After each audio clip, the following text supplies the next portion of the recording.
Life Her Podcast. Hey, you. Her is me, her is you. Her is us, her is she, her is we. United we stand, baby, that hurt for keeps. I'm coming and I demand my space, I know it's free. I owe myself the world, they tried to count me out. I've been down some dark roads, they tried to pound me out. From cloudy to sunny, ain't think that I would make it out. I needed positive emotions to fill me out. Welcome to Life Her Podcast, where we help heal women all over. I would like to welcome you guys, Icy, to Life Her. Hi, Icy. How are you? Hi. We are living in the times, Yvette. Oh, girl, listen. I know it's rough for all of us. So tell me a little bit about yourself. Well, I'm a born and raised Washingtonian, lived in DC most of my life. Well, all my life, I should say. I'm a creative, I'm an artist in every sense of the word. It's always been like a form of therapy for me. And after quitting my job, I started a business so that I can help other creatives be able to brand themselves and pursue their dreams full time. It's called Artist House. Wow, that's amazing. So, how long have you been doing this? So I've been servicing creatives honestly most of my adult life unofficially. It was always one of those things where a friend would need a website. I always knew how to code or I would know how to do photography. I started my first business maybe 10 years ago. That was called Icy Studios. But Artist House has been in fruition since 2017. So I've been operating Artist House for 3 years now. Oh, okay. So, what was it like growing up? Growing up, I had a very interesting childhood. I was adopted. Me and my little brother were adopted by an aunt, raised by her. I was always in some sort of program after school or during the summer because she worked for Parks and Rec. Um, my mother wasn't able to care for us. She dealt with um, mental health issues and substance abuse issues, which caused her to have bouts of homelessness. And I actually lost her this morning. Sorry to hear that. Man, that just like puzzled me right now because I could just really feel your pain right now on how you feel, especially with me just losing mine too. It's gonna be rough. I can't even lie to you, say it's gonna get easy. Sometimes it do get hard, Hmm. but you gotta hang in there and trust God and trust the process and always know that you can hear her. Like you can Yeah, hear the filler. It's all types of things. And it's so crazy because I noticed it too, like with my mom being gone. But it's just gonna take time and just know that I'm here with you anytime you thank need you. someone to talk to that you can really relate to. Because sometimes it's hard to communicate with someone that really haven't lost a parent too. Honestly, I feel like if there's anybody listening who has a parent who's dealt with mental health issues or substance abuse issues, it's a lifelong pain. It's something that carries us because essentially most people have the blessing of having a parent to care for them. My mom was never in the mental state or financial state to do so, and because of that, I always felt a responsibility to get myself together so that I could take care of her and protect her from the world. And you know, sorry, it's It's something okay. about a sense of failure, feeling like I I didn't get myself together fast enough to help her. But if nothing else, I know that she knows she was loved, and I just got to keep going. I got to be her legacy. Yes, you definitely do. Some most of the time when you keep going, it gives you more energy to want to keep going because you know she's watching over you, she's protecting you, she's understanding you. It's just so many things, and you will watch so many blessings start to shower you also, and you will feel her protection.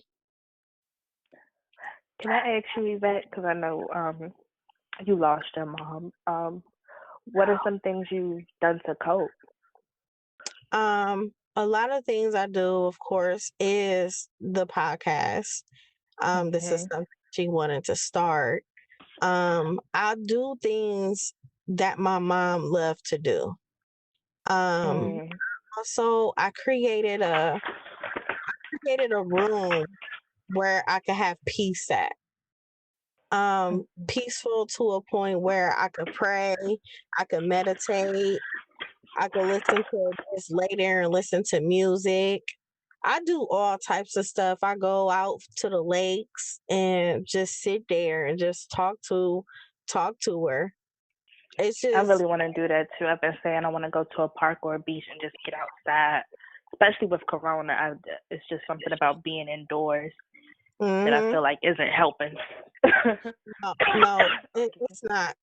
It's not going to help, honestly. You have to get yourself out um to venture and get a peace of mind. You got to find things that'll make you peaceful, and it'll also be to a point where you're not going to want to be around people full of drama and people Mhm. with negative Absolutely. mindset. Like your tolerance is going to be different. So Absolutely. you're going to have to surround yourself with people that are like-minded, that brings you peace. Absolutely. It's so crazy you say that because honestly, from when I found out, because they found her, um, when I found out she was in the hospital, I already felt myself naturally wanting to separate and diving into my work and what I'm here to do. You know, it's unfortunate my mom won't be here to see the true fruits of this labor, but I feel like, you know,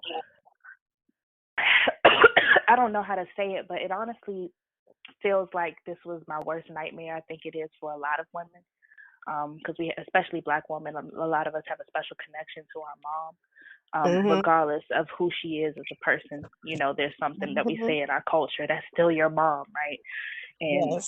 while I've had the blessing of having two mothers because I was adopted by my aunt, I will always love my birth mother. And I was telling a friend of mine, I was like, all I've ever prayed for was that no matter where she is, that she's safe and she's covered. And the idea of her, when she was in the hospital, I was like, this is my worst nightmare. But I had this sense of like, this wasn't designed to break me. Like, I almost feel like, and this is cheesy, but it's true. I feel like this was my superhero origin story. Like, I feel like this is just the beginning of the next stage in my life.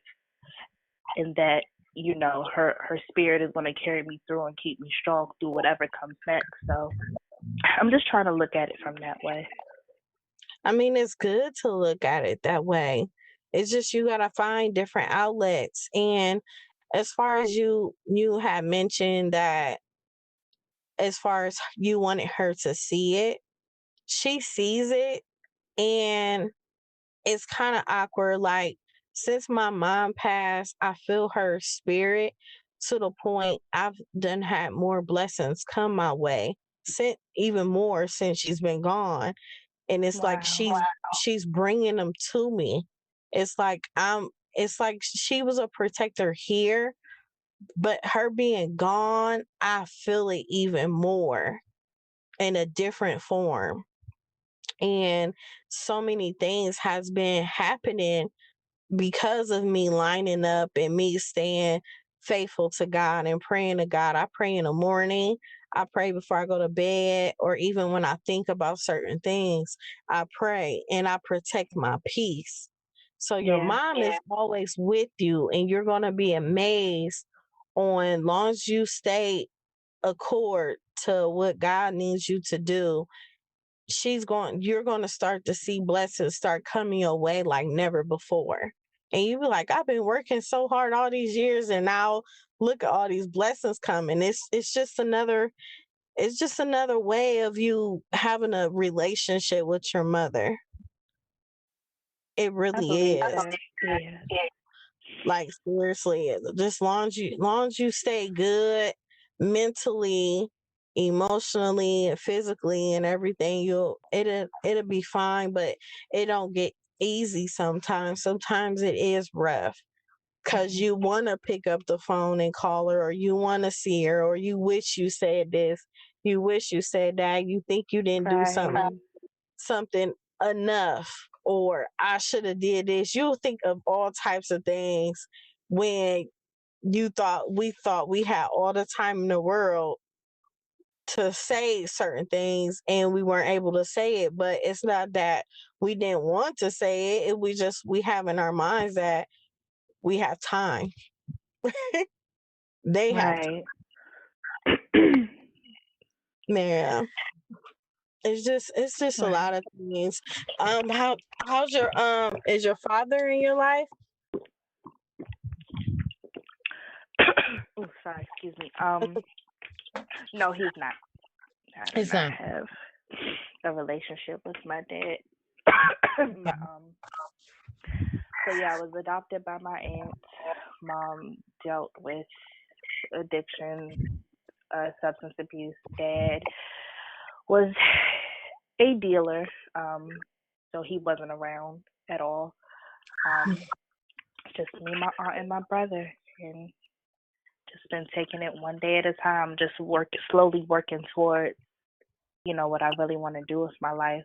I can't say I had a bad childhood. A lot of times when somebody has a background like mine, they feel like they carry a lot of trauma. I don't know if I would say I carry a lot of trauma. I do carry a lot of guilt and like self-imposed responsibility. Like I always felt obligated, like, oh, you got to hurry up and be successful and get this together so that you can take care of your mom or keep her safe, or you got to find this and get your family together and get them right. But I'm Mm-hmm. recognizing through all this now that that's not my burden, you know. All I Yes, can do. not. And sometimes we find ourselves carrying a lot of people's burdens Mhm. when we really don't have to, and it blocks our own blessings because we're trying to take care of someone else when sometimes they have to be responsible for themselves. Absolutely. Absolutely. And I'm learning that I actually just because with everything going on, I've lost a few people to corona, and this being indoors, and now my mom. I did the research today to find a therapist. I had a free consultation with him today, and he says he does offer virtual telesessions. So hopefully we start that soon. I just want to make sure, like, I do it as um, a preemptive measure to make sure that I'm on point and mentally okay and sound to complete what I need to complete and create what I need to create. Yes. Yes. And you're gonna find yourself being even more creative than you ever been. You'd be like, wait, where did this gift come from? I could believe that. And that's honestly how I found art. Art has always been a coping thing for me. I fell in love with it instantly as a kid. All mediums of creation, whether it's writing or photography or drawing, it's very therapeutic.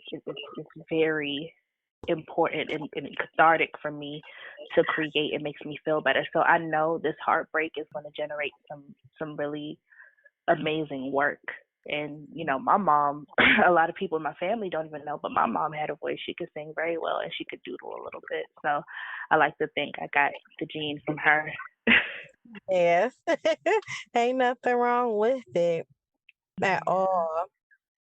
So that you just have to just take it day by day and Right. make sure you take care of yourself, because like when my mom passed, I found myself, I was so emotional. I go from so emotional to not being emotional and holding my cries in, and next thing you know I got high blood pressure and ended up being pre-diabetic. Oh, So wow. I had to reverse it. But it's like you do so much, like, both of us are always busy. So it's like Mhm. when we do things, we don't really think about ourselves. We just do things to block ourselves from not crying and not mourning Yeah. so much. Yeah. I've been diving into my work a lot, diving into helping my clients diving into being there for my family, like so much so that I didn't even really leave an ounce of emotion or peace for myself. And Mm, just now recently I'm finally reclaiming my time and reclaiming my space to feel and grieve and hurt and however I need to hurt, because it's funny, I've kind of got it from my mother where, you know, I more so lean towards the side of strength and iron when I'm mhm. feeling something, if I'm feeling a hurt. But now that I'm again getting older, I'm finding peace in the idea of airing out the wound. You know, a wound has to get aired, has to be exposed. You have to be transparent for it to truly heal. The more you hide and conceal and try to be strong, it doesn't heal properly. You just carry the pain with you. I don't want to live with that pain. I want to heal. So I'm Yes. trying to do things Yes. differently. And I'm so proud of you for even just seeking out to even go to therapy. And that's a huge lack in the Black community. It's like sometimes they think somebody got issues or problems just because they going to see a therapist. They make it a big Right, deal when it's something like I'm trying to heal. I'm trying to get myself together, you know? right. So it's good that you're doing that. So you always drew and everything during elementary, middle school, and high school? It was like a personal passion of mine. It wasn't something my aunt or my family necessarily celebrated. I was always smart. I was always a scholar. I was a Jack Kent Cooke scholar when I was a kid, and I was really into science. I went to NASA camp. Initially, my dream was to be an astrophysicist, and so I was dabbling in that world because, you know, in the Black family, knowledge is power. You know, they all Mm, want their kids to be a lawyer or a doctor. yes. But So the T. but Yes. but I found that art was what truly made me feel better. So I eventually I'm sorry. Can you hear me? Yes, I can hear you. Yeah. So eventually I fell in love with art, and so even though it was something I did just to feel better, then eventually I started doing it full time and just really pursuing it. So when I went to college, I was able to really dive in it, and then also high school, I went to Duke Ellington School of the Arts. Okay. That's really good. So that could be another, since you love doing art so much, that could be another outlet for you to get into art even more and use that as your therapy also. Right. Absolutely. So, Absolutely. I'm working on another brand now, Extra Mumbo, because I'm really passionate about my city, and so it's going to be a media brand that covers the arts and culture here, celebrates what we got going on here. So, and I was actually working on it after I found out my mom was in the hospital, and it's a sign. I know like she would love this, so I'm doing it in her name. You know, that celebrating the city where we're from.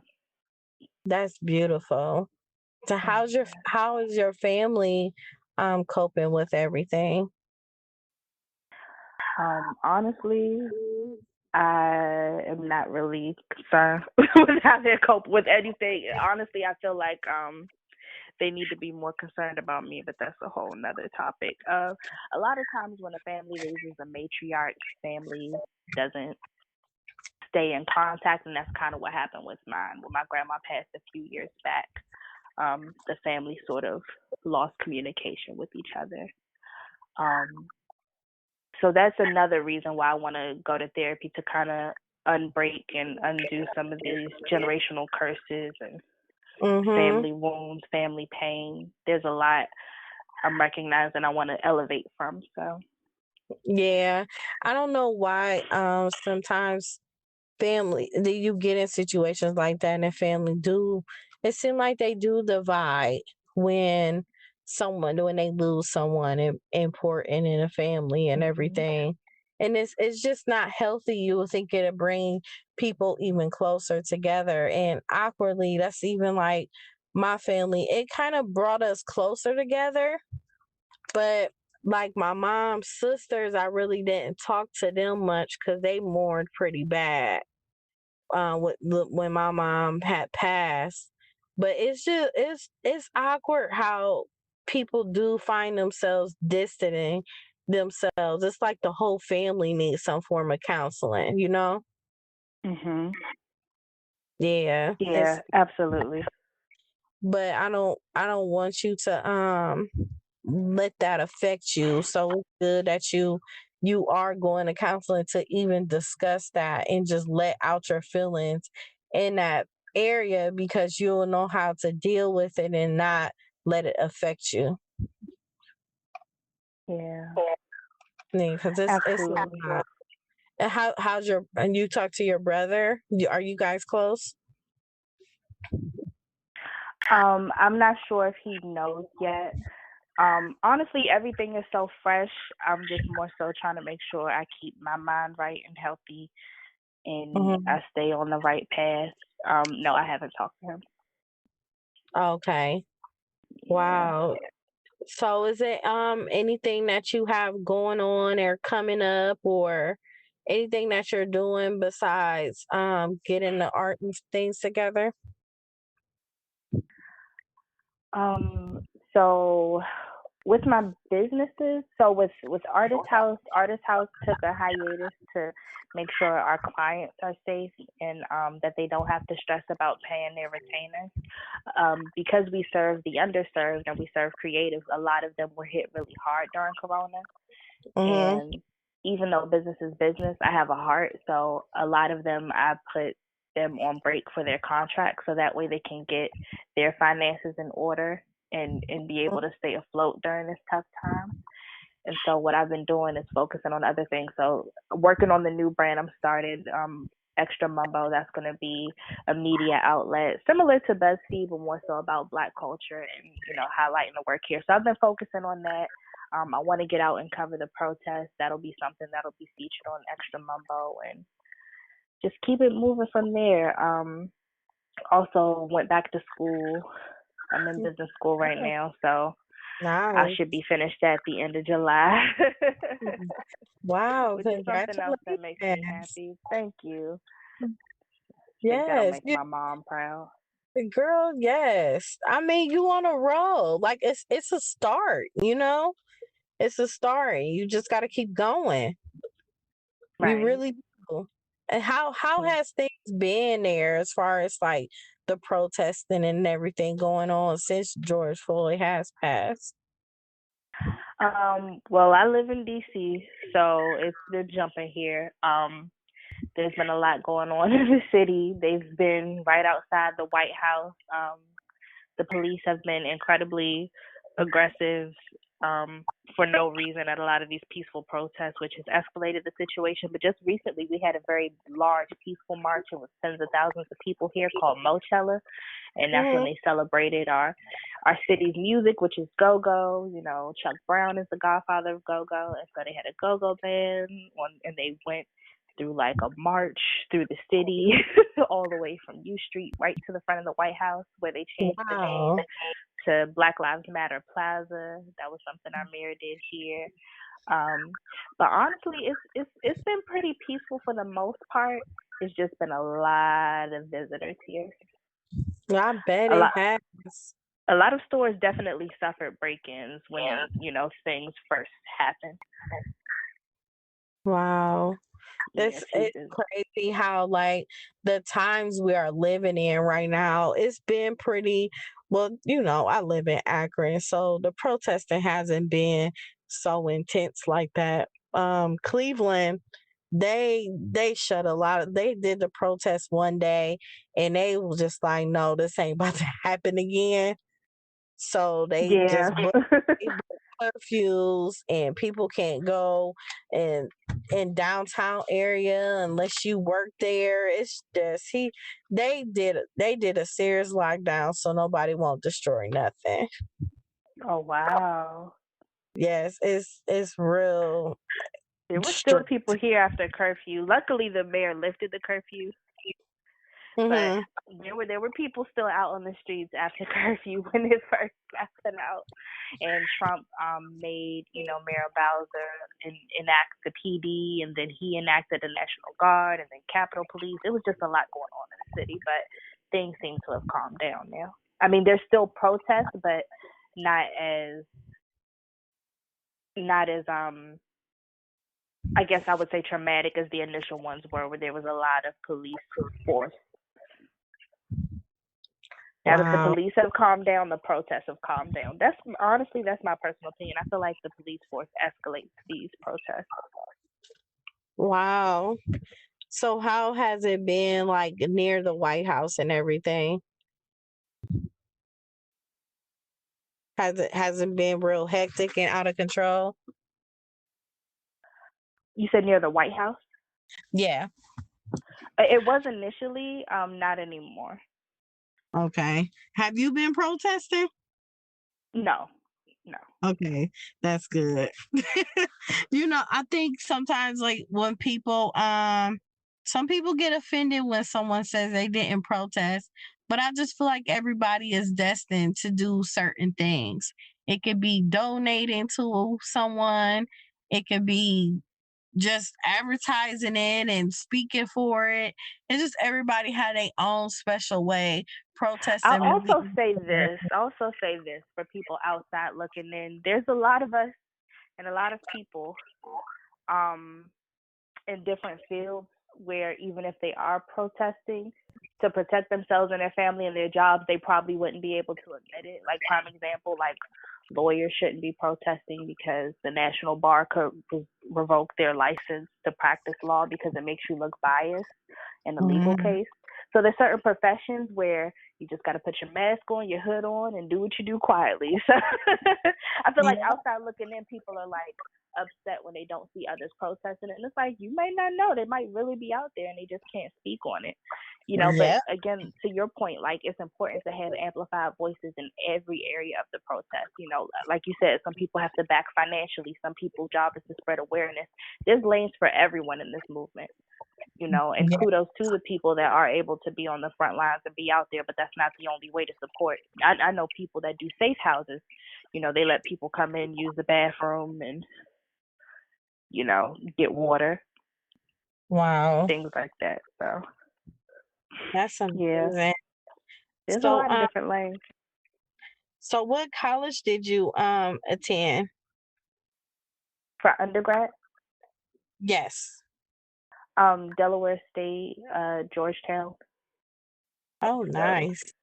Nice. So when did you get your degree in? Mass communication. That's nice.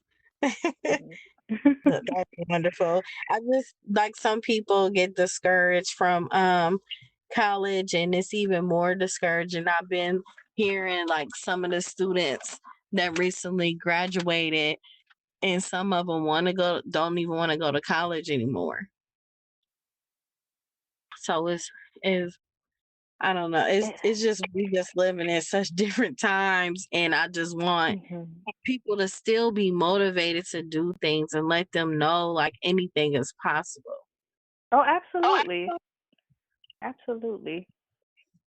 Like Especially now, like with remote learning being a thing, and there's so much financial aid. It's one of those things where I feel like if anybody has a desire, just to go for it. But I am also, while I did attend school and I'm going back to school now for a different cohort, I am also a believer that depending on what field you're in, college may not be necessary. It's all about what you want to do for you and your future and what field you want to practice in, because quite frankly, for some positions, the degree isn't mandatory. It doesn't hurt, but, you can definitely still make things happen without it. Yes, definitely. And that is sure. So even before this time of you losing your mother today, what was some of the other difficult things that you faced in life and you got through it? I mean, my mom being my mom has been something that's followed me my entire life, to be honest. And I guess maybe the biggest thing I've dealt with and got through it would probably be self-doubt.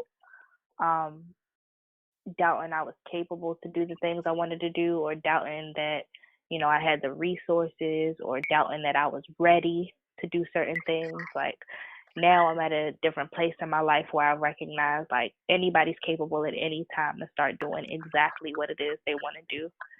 A lot of times we use those things like, oh, I don't have the resources, or I don't have the time as excuses. There's different ways to start towards your dream, and it's just about taking those baby steps, because even baby steps are progression. you know Mm-hmm. Progress is a process, and a lot of times we think of the end result and feel like it's so out of reach, but there's little things you can do now. And that's something I teach with my artist house clients, like for people that have big aspirations and they're like, oh, I can't quit my job until I do something else. It's like, okay, well, find a job that's closer to what you want to do. Baby steps. Like I call it a transitional plan, and that's something I work with my clients. So prime example, I had a client who didn't believe in himself. He was working in fast food, wanted to get into filmmaking, and it's like, okay, let's start a plan to get you into that field. So turn your job into your investment, into your passion. Like we put you on a financial plan. You can start saving towards equipment, start saving towards the classes to learn what you need to learn. That's something I overcame. That's self-doubt, because a lot of times you'll have people in your ear telling you all the reasons why you can't do something, or they're speaking from their personal opinion and their personal place of limitation. So like for a lot of people, particularly in my community, the pinnacle of success for a Black person is getting a good government job. And I remember when I got mine at the Superior Court and I left it, that caused a big uproar. It's like, you left that good government job? Like, that's the best a person of color could do. Like, that is the pinnacle of what we can achieve out here. And it's not. It's not. Like, getting over expanding my ceiling is definitely something that's been paramount to where I'm going and what I'm trying to do. Right. Right. That's really good that you are an inspiration to your clients also. That's very rare. And I think it's also a blessing that you're passionate about what you're doing. So that makes it even better to even have that relationship with your clients that you do have. Absolutely. That's my thing. Like, I feel like there's a lot of people now that are in the lane of trying to transition people out of their 9 to 5, but a lot of these people selling that haven't done it. Like Mhm. they still have the comfort of being in their job. Like, they're still doing this part time. And while there's no shame in that, I've done it. I know how it feels. So I Yes. could give people the keys and what not to do. Don't do it the way I did, where you jump with no backup plan. Like, have a plan, get some money saved. Like, I love Mhm. that.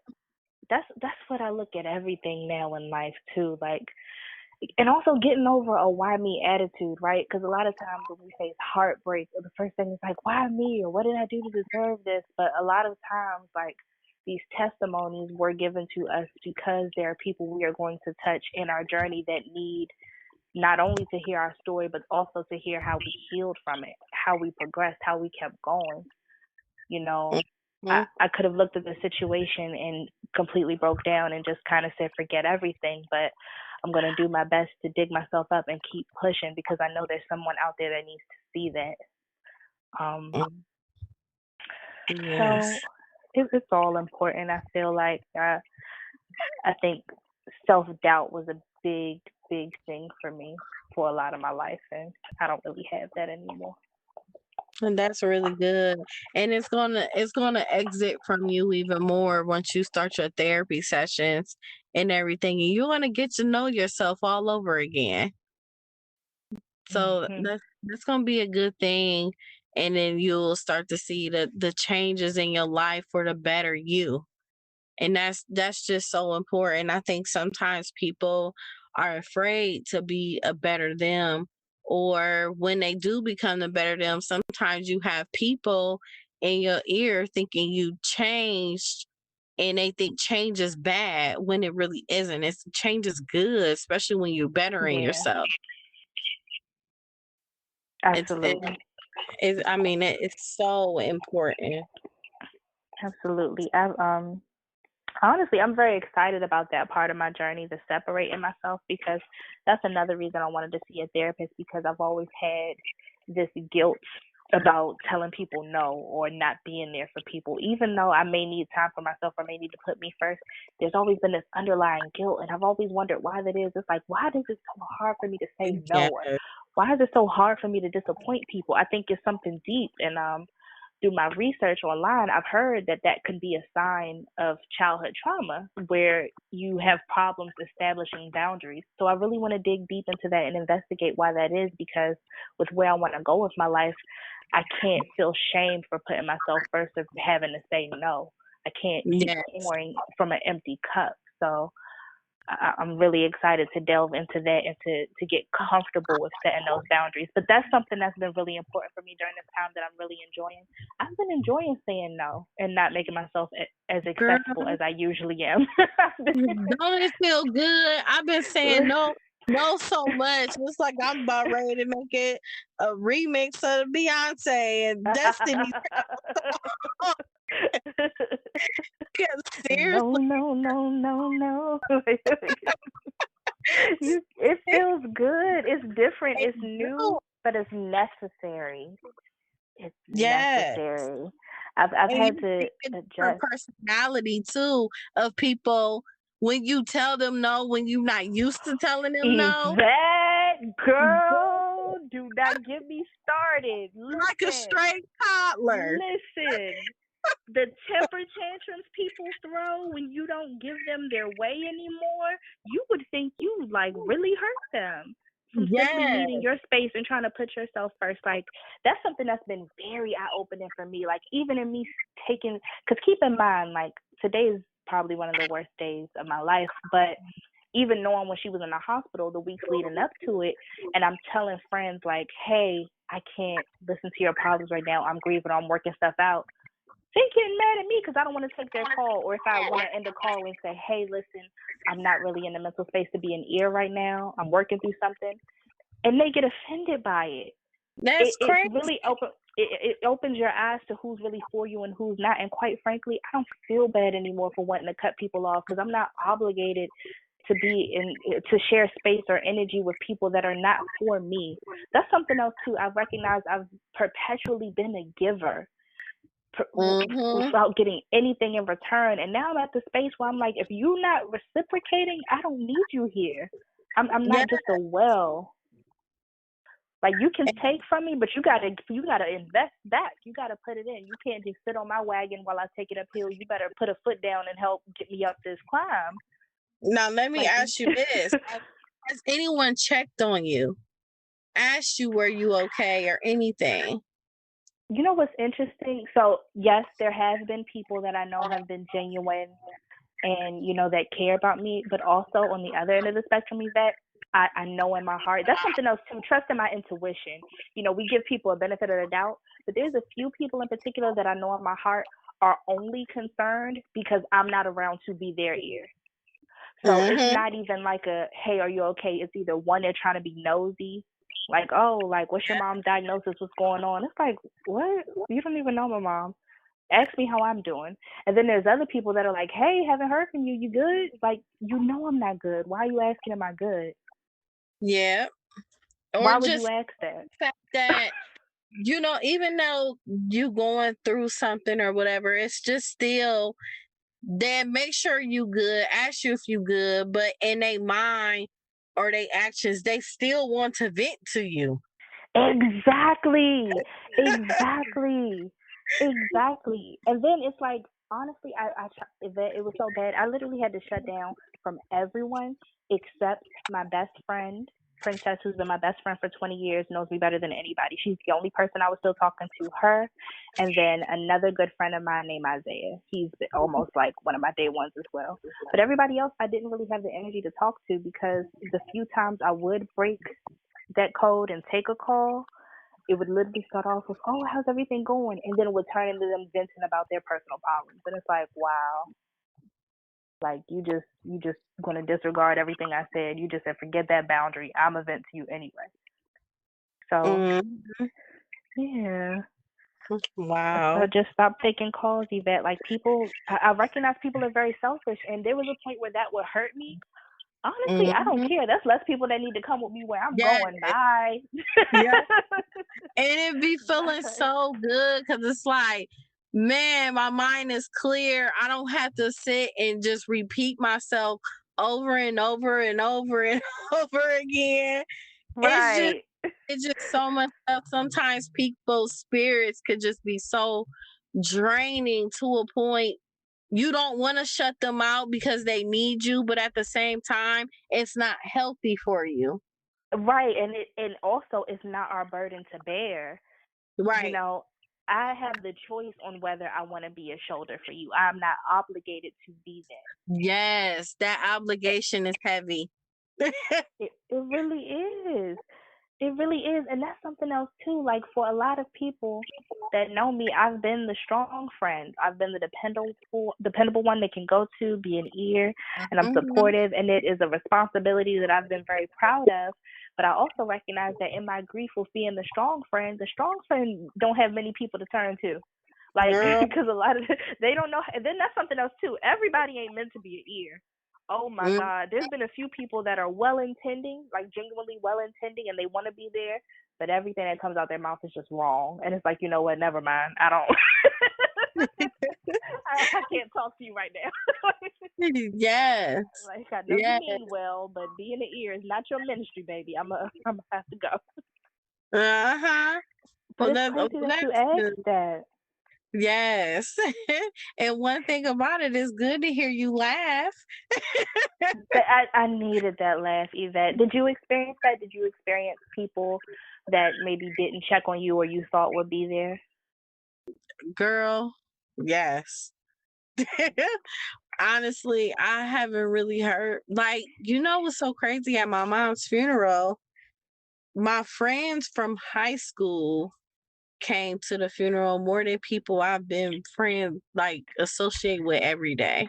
Isn't that crazy? There's people on the internet I never even met before that have been there in my DMs. What do you need? How can I best help you? What Yeah. would make you feel better? It's like, wow. Yep. Wow. Yep.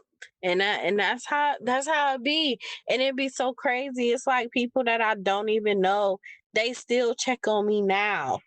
And my mom been Yeah, since October and they still be like, "Hey, I'm just checking on you and see how you doing. I see you working hard, but are you taking time out for yourself?" And just even them just saying that is meaningful because you don't really get that from anyone. yeah, So it's just hard. It's just to a point I have numbed myself and trained myself to not really focus on if anyone will check on me or who has checked on me and everything. I just make sure I check on me and I'm absolutely. okay. Absolutely. Yes, And because that's where it's I'm at so too. I've important. actually been enjoying the solitude, Yvette. I'm not gonna lie. Like, I've been enjoying not having to listen to anybody else or talk to anybody else. Like, I'm okay Mhm. with dealing with this solo. You Yep. know, still And hurts like that's, hell, but girl, it's gonna hurt like something yeah, serious. And and I ain't gonna lie, it get worse by the day. But after a few months go by, you'll start to feel okay. But you gonna still have your moments because it's like, man, my mom, that's where absolutely. where you come from. That was my birth mother was my first best friend. You know what I'm Yeah. saying? Like, regardless of her circumstance, her mental state, her emotional state, I still hold dear to those memories when I was a kid, where we would just laugh, or she would sing, or do something silly, and she tried her best. But and I also am releasing myself from the burden of feeling like I could have prevented anything. Like, change also starts from within.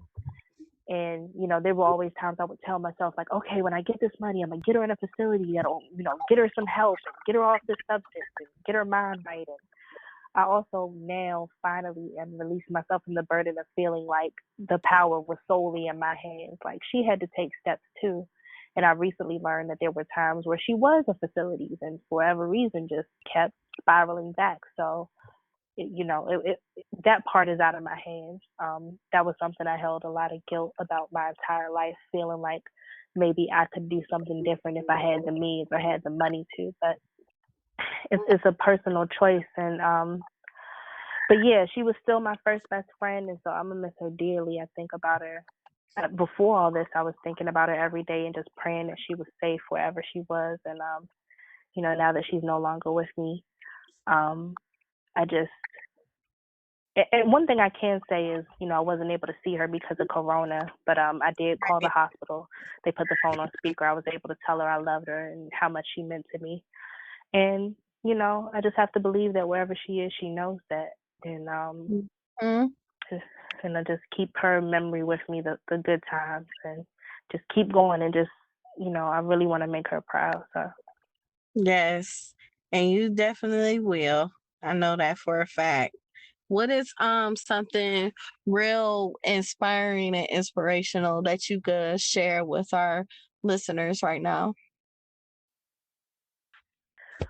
whew, um, I don't know.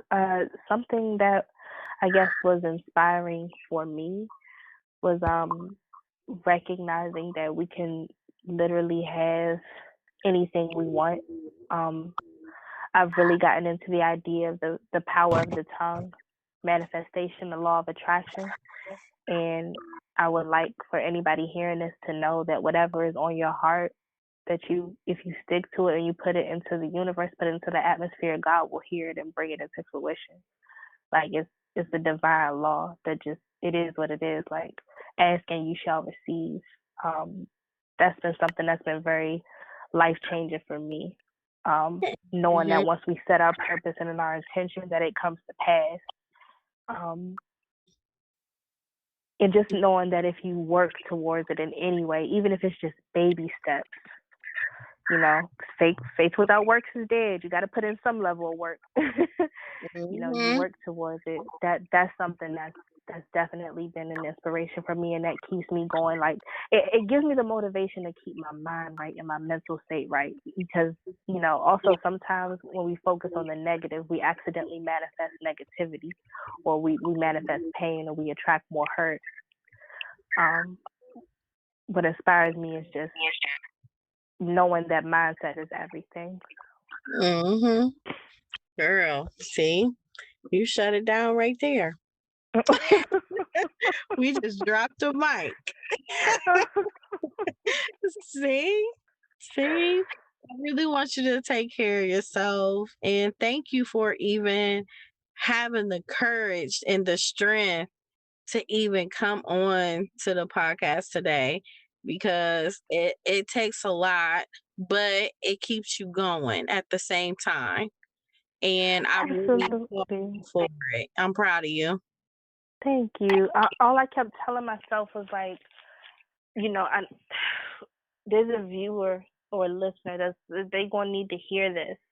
There's somebody going through a similar hurt or a similar pain, or that's looking for a gem that one of us dropped today. I trust and believe that, and I trust and believe that whoever's listening to this now receives it and knows that this was for them. And I hope that our conversation inspires them to do what needs to be done for their peace and their happiness and their success, because the power really is in their hands. So I trust that this was destined. There's a reason we having this conversation today, that Girl, there's a reason it is. we had to do it again. I'm telling you. It is. I don't believe in coincidence.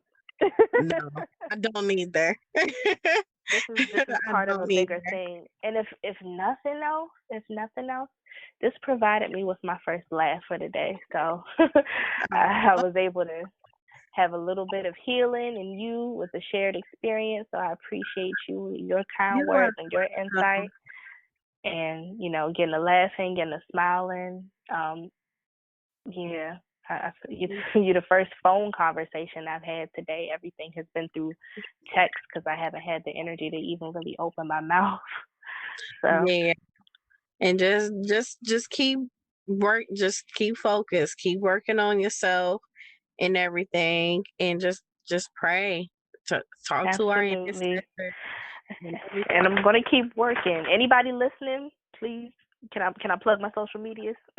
Yeah, girl, go ahead, girl. Okay. So if there's any creatives out there that are looking for insight, guidance, public relations, or marketing assistance, my company is called Artist House. That's ArtistHouse on Instagram. Offer public relations, consulting, and production for creatives looking to transition into their dream job full time. Also started a new brand called Extra Mumbo. That's EXTRAMUMBO, and that's going to be a production company. Then my personal IG is Icy the Artist. Yes, make sure you guys check her out, and the information will also be on the podcast. You'll be able to click right to it, and it'll send you right to her. So thank you, Icy. Thank you for having me. This was definitely needed. I'm feeling a little lighter. That's good. I'm happy to hear that. Definitely. Yes. So I guess we'll talk to you later, girl. All right, I'm thank you. gonna be checking on you. Thank you. Okay, bye-bye. Bye-bye. Thank you, everyone, for tuning in to Life Her Podcast, where we help heal women all over the world. Don't forget to follow us on Instagram and Facebook, Life Her Podcast, and check out our YouTube page as well. And make sure you subscribe. You can also look onto our website and you can purchase merchandise and listen to the podcast episodes. I am Yvette Lloyd. I am Life Her. Love yourself, ladies. Take care of yourself and others you love dearly. Stay tuned for the next session. Don't make it be your last.